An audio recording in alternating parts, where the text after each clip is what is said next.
Everybody out there, this is Seto, and today for you guys I'm going to be profiling for you a update deck profile of my Magician Girl deck. This variation does not focus so much on Dark Magician, but focuses more on the Magician Girl archetype as well as Dark Magician Girl herself, being the quote-unquote boss monster, which can get up to 25 to 3,000 plus attack, some turns. So that is what this deck focuses around. Now it does play Dark Magician in the deck, but Dark Magician takes a back seat in this deck to the Dark Magician Girl archetype, and Dark Magician Girl being the main precedent and the main focus of the deck, so to speak. But yeah, without further ado, I will get to the deck profile and we'll get into all the different things. The deck does have a pseudo win condition that if you can pull it off, it's very easy to pull off. You usually can win the duel, which is amazing. So first, it's a really cool move too. I really like it. All my friends like it too. But first off, we run your 3 Dark Magician Girl. This is my it doesn't matter what artwork you won, but this is my 2004 Collector's 10 promo I got back when I was a kid, like when I was 14. The movie promo and last year's Legendary Collection deck. I just like the full body artwork more than the original artwork, but if you want to run it, go right ahead. I do have my secret full body artwork, but I just like playing with these. They look so much. I like the full body of Dark Magician Girl, I guess you could say, but whatever. I'm being a weirdo, I know. Next up, we have 2 Dark Magician. You don't need to run 3 Dark Magician in this deck. You don't need to run Illusion Magician.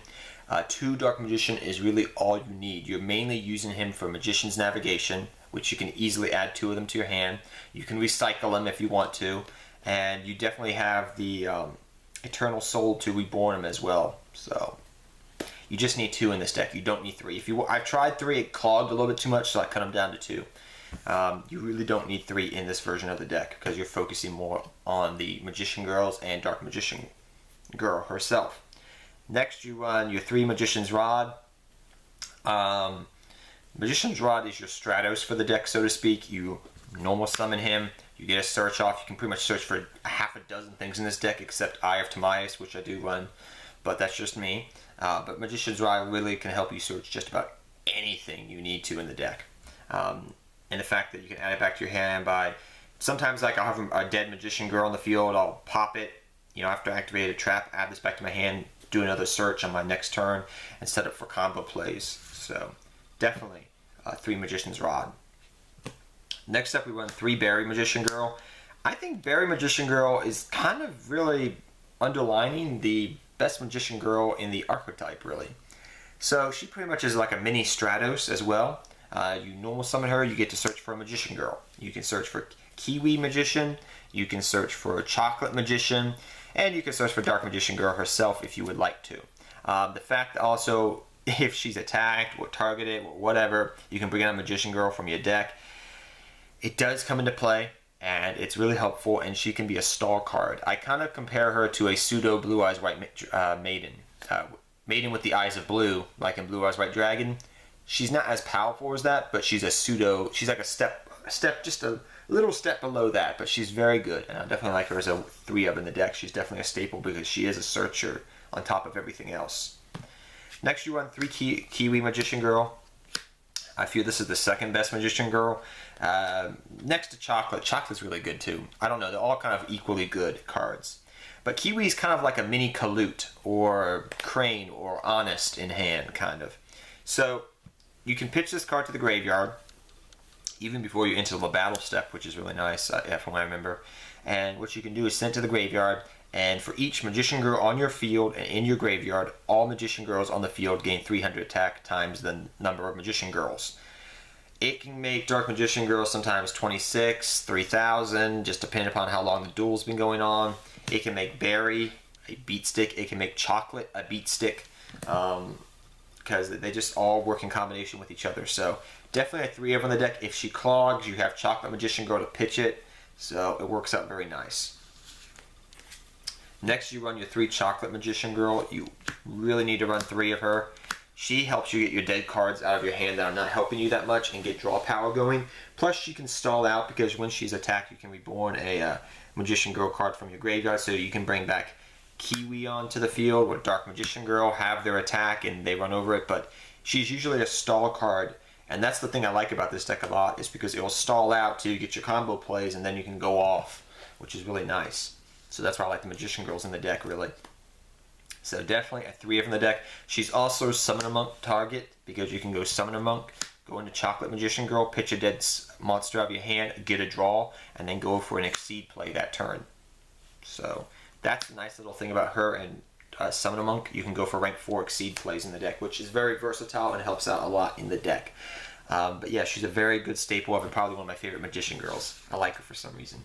But next up we have your Summoner Monks. You don't have to run Summoner Monks, but you literally run so many bloody spells in the deck. You don't matter pitching spells. If you have Dead Eye of Timaeus in your hand, you can go Summoner Monk, pitch that, go for a rank 4 play. One thing I also mention sometimes with Chocolate Magician Girl, if you ever have a Dark Magician Girl in your hand, pitch it with Chocolate Magician Girl right away. It's a dead card. You won't be able to do anything with it. You want it in the graveyard, so maybe if they attack your Chocolate Magician Girl or your Berry Magician or your things of that nature, you can bring Dark Magician Girl onto the field. She'll suit you better in the graveyard than in the hand. So pitch her as a free pitch for Chocolate Magician Girl. I should mention that. But Summoner Monk and Chocolate Magician Girl go well together. Helps you go for rank 4 plays, get a little draw engine going. It's nice. Definitely a staple in the deck, I feel like. Next, I run 2-power Duality. You're mainly going to activate your traps on your opponent's turn. So things like Magician's Navigation, you're going to activate this on your opponent's turn, which is literally your power play of the deck for this version of the deck, and things of that nature. So you're going to usually have a normal summon even on your first turn. You're not going to usually go off. So you'll be going normal summon, then you can use Power Duality to just search through your deck for your combo pieces that you want to. Set those combo pieces on your opponent's turn, you go off and blow up their world. Literally. You'll see what I mean in a bit. But 2 Power Duality is all you really need. 3 of you could run the deck, but I was kind of wishy-washy on that. Next, 2 Magician's Circle. You only need 2 of it because you're only running only 2 Dark Magician. So you only need 2 Magician's Circle, really. It's a great card, helps you think through your deck looking for your combo pieces. So I do like it for that reason, because it's kind of a pseudo-Power Duality. But you don't need 3. 3 will clog because you're not focusing as much on Dark Magician as you would in a Dark Magician deck. So do keep that in mind, please. And next we run to one of the best cards, I think, in the deck. And the card that made me really want to pick up this deck when I saw it is 2 Dark Burning Magic. Now we don't run, I think it's Burning Magical Attack. I forget what the card name is. It's pretty much Dark Magician Girl, spell thing. So like when Dark Magician himself has Dark Magic Attack, which destroys back row. Dark Burning Magic destroys all the monsters on your side, the opponent's side of the field. Well, I'll do you one better with this card, which is broken in some way. So Dark Burning Magic. When you have the Dark Magician and Dark Magician Girl original monster names, so they have to be Dark Magician Girl and the original Dark Magician. It can't be anything else, okay? When you have these 2 on the field, you can activate this and destroy all cards on your opponent's side of the field. Now you may say to yourself, Seto, you're a madman. How do you get this card play off? First off, do keep in mind it's also a quick play spell, so you can activate this on your opponent's turn. But I will get to very briefly how you can use this card most optimally in your deck. So without further ado, I'll get further into the deck profile. Next, I run 2 Eye of Timaeus. You don't have to run 2 Eye of Timaeus, but I wanted a couple more spells in the deck, and I was not willing to go to Magician's Circle as a 3 of in the deck because it was clogging as is at 3. And I was kind of looking around at different cards. I was like, Instant Fusion, don't have that many targets, and things of that nature. So I went with 2 Eye of Timaeus. For the reason being is you could run double Illusion Magician, but I only use 1 per duel even in this deck. You could maybe cut 1 Eye of Timaeus for a second Illusion Magician if you want to, but that's up to you. You could cut it for Dark Burning Magic for Dark Magician Girl if you wanted to. It's up to you. I would say pretty much use these 2 slots whichever way you see fit, but I would definitely keep them as spell cards. Soul Charge wasn't doing much for me. Dark Magic Inheritance I already run in the deck, so I just chose Eye of Timaeus as a 2 of in this version of the deck because literally you have like 3 main targets. You have your Dark Magician Girl target, your Dark Magician targets, and your Dark Magician Girl targets. So literally you have, Dark Magician Girl, the Dragon Knight Felgrand, which is good, Amulet Dragon, which is very useful if you're facing a spell-oriented deck, and Dark Paladin. So you really have a lot of targets with this. So you can either pitch it with Summoner Monk, Some people don't like running it. It's not searchable. I get it. I know, but it's still a very good card to help you go for power plays and whatnot. So I do like the 2 Eye of Timaeus. And like I said, if it's dead, you just pitch it with Summon a Monk. It doesn't matter.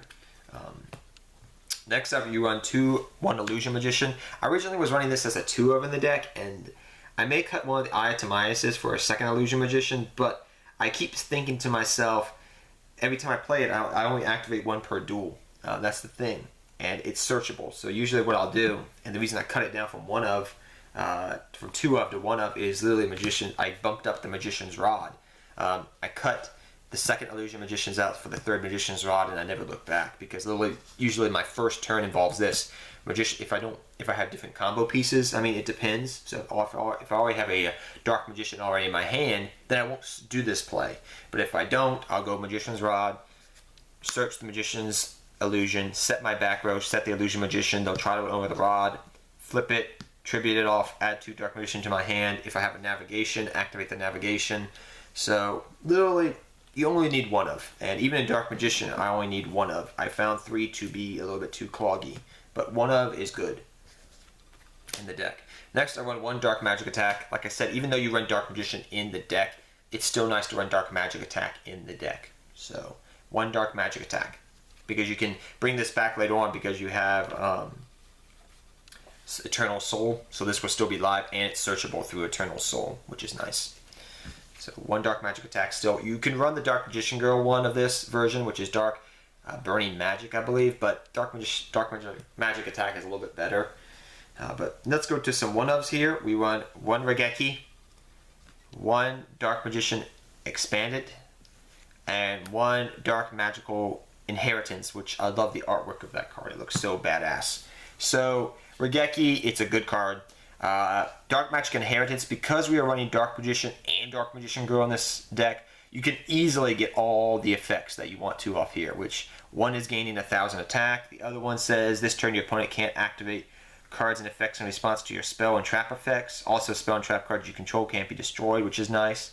And 3 Dark Spellcaster monsters you currently control are unaffected by 3 Dark Spellcaster monsters you control are unaffected until the end of this turn. So as a 1-of that is searchable, it's very nice. The fact that it's a quick play spell, and it makes Dark Magician Girl literally a 3,000 beater. So I've had people like, oh, I'll just swing into a Dark Magician Girl for a game. I flip up this. Oh, you lose. Dark Magical Inheritance. I'm going to talk about this card for a second. This card's very good.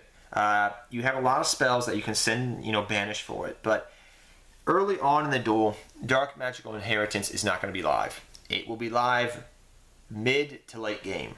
Always, I find this. If I get it early game, I'm just like, oh gosh, this card's not helping me. So you could run it as a 2-of. You could take Eye of Timaeus out as a 1-of and make it a 1-of and run this if you wanted to.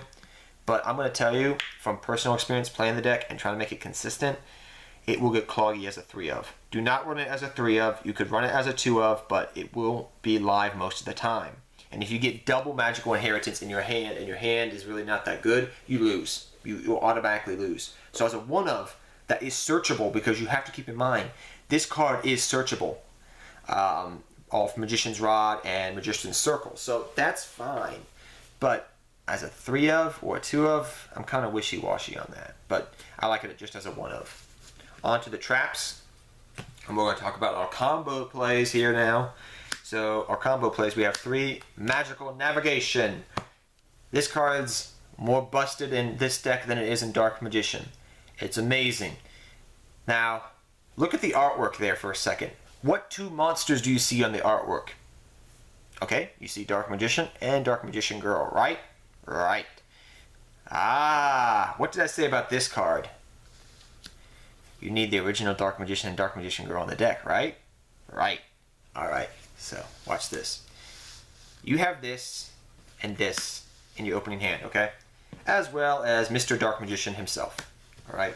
Or, say you had Magician's Rod, you searched off the Illusion Magic, set the Illusion Magic, you get Dark Magician in your hand. So imagine that this was Magician's Rod as well. So if you had Magician's Rod here, and then you searched off the Illusion Magic, it's the same thing. Okay, same exact scenario here. So just keep that in mind. You can search all these 3 combo pieces out in the deck very easily. So what you do here is very, very interesting, and I love this, and I came up with this idea myself, and I'm surprised nobody has jumped on this idea. So literally what you can do is if you set your magical navigation and your dark burning magic, alright, good. This can happen at any point in the duel. I usually try to activate it when my opponent has the most cards on field. So you can go activate Magician's Navigation, alright, bring out Dark Magician from your hand, and Dark Magician Girl from your deck. Okay? Activate Dark Burning Magic because you have the original Dark Magician and Dark Magician Girl on the field. Blow up your opponent's field. Amazing. This card helps this card out. Literally. They work together. And every time I activate this, I've only lost one time when I've activated this card. It's such a good card. And with Magician's Navigation, that's why it's better in this deck, because I can go this, have Dark Magician and Dark Magician on the girl on the field, which is awesome. If I, early on in the duel, activate a Berry Magician to have a Kiwi Magician, don't forget this card's going to be stronger, and I can just blow up my opponent's board. Goes the dynamite. It's amazing. And people don't see it coming if they've never played against this deck. I'm just going to say that right now. They're just like, my field, it's wiped, it's gone. Judgment Dragon, what happened? But yeah, that's how you use Magical Navigation. You literally go Magician's Navigation, bring out your Dark Magician, your Dark Magician Girl, activate Dark Burning Magic, and blow up the world, pretty much. But Magician's Navigation also has another effect. You can banish it from the graveyard to stop a spell card, trap card, whatever. On the turn, it was not sent to that after the turn that you sent it to the graveyard. So that's nice. Really good card. Other cards we run in the deck, which are very nice to run, are we run also Eternal Soul. You run double of this. It's searchable. If you have Dark Magicians in the grave, it's nice. I would not run this as a 3 of. Too many times I've had people try to blow this up, and I'm just like, there goes my life. And yes, you can use Magician's Navigation to stop it from being blown up, like a Twin Twister or something stupid. But it's only really good for Dark Magician, and you're only running Dark Magician as a 2 of, so I wouldn't run it as more than a 1 of, 2 of. You could cut it down to 1 of even. It's searchable, and it also helps you search out Dark Magic attack as well, so it is nice in that respect. For your other trap cards, 2 Solemn Strike and a Warning. That's all you really need. 2 strikes and a warning is very good. On to the extra deck, guys. So let's go into the extra deck now. So for the extra deck, we run your 1 Yugi token because that brings you good luck. You run your Dark Magician Girl, the Dragon Knight. Your 1 Amulet Dragon and your 1 Dark Paladin. These are your Eye of Timaeus targets. Dark Paladin is very strong, just not against dragon decks, just in general. This is good for spot removal. This is just good in case of different scenarios because literally this can help you get over things because it can become a 3,000 plus beater just in general. And if it dies and goes to the graveyard, you get a Dark Magician on the field and then you can do different combo plays. So I do like the Amulet Dragon. Do not underestimate it. It's pretty good. Then for your rank 7s, we run Ebanon. You only need 1 of it because you're only running 2 Dark Magicians. 1 Ebanon High Magician. 1 Red Eyes Darkness Flare Metal, which sometimes you go for. And your 1 Big Eye that you sometimes go for your rank 7s. Because sometimes, depending upon the field, I won't go for that Burning Magic attack. I'll go for going for a rank 7 play. So that's true. Next you run your 1 Daigusto Emerald. Your 1 Performer Pal Trap Tricks Magician. Your 1 Castel. Daigusto is good because you can bring back Dark Magician from the graveyard. Do keep that in mind. So sometimes I'll go Summon a Monk or pitch a Dark Magician to the graveyard. Bring back with this, after I've gone through a rank 4 with Summon a Monk. Trap Tricks you can go into this because you'll both have 2 Spellcasters attached, so you can go for double damage, which is really nice. And Dark Rebellion Exceed Dragon. We also run 1 number 106 Giant Hand for protection. Then we also run 101 and the Utopia package of Utopia and Utopia the Lightning. 101 is still good and the Lightning is really good and it's very easy to go into with Summon a Monk. So that's the reason I still like it in the deck. But I hope you guys all enjoy this deck profile. The deck is very fun to play overall. It's very combo oriented, but it's such a fun deck, especially when you get Dark Burning Magic off with Magician's Navigation. You're just like, oh, I feel so satisfied. I summoned Dark Magician and Dark Magician Girl onto the field just like Yugi-Moto, and the deck's not bad. So once you start playing it and understand how the deck functions, you'll be like, this deck is pretty good. But till next time, guys, take care, have fun dueling, good luck.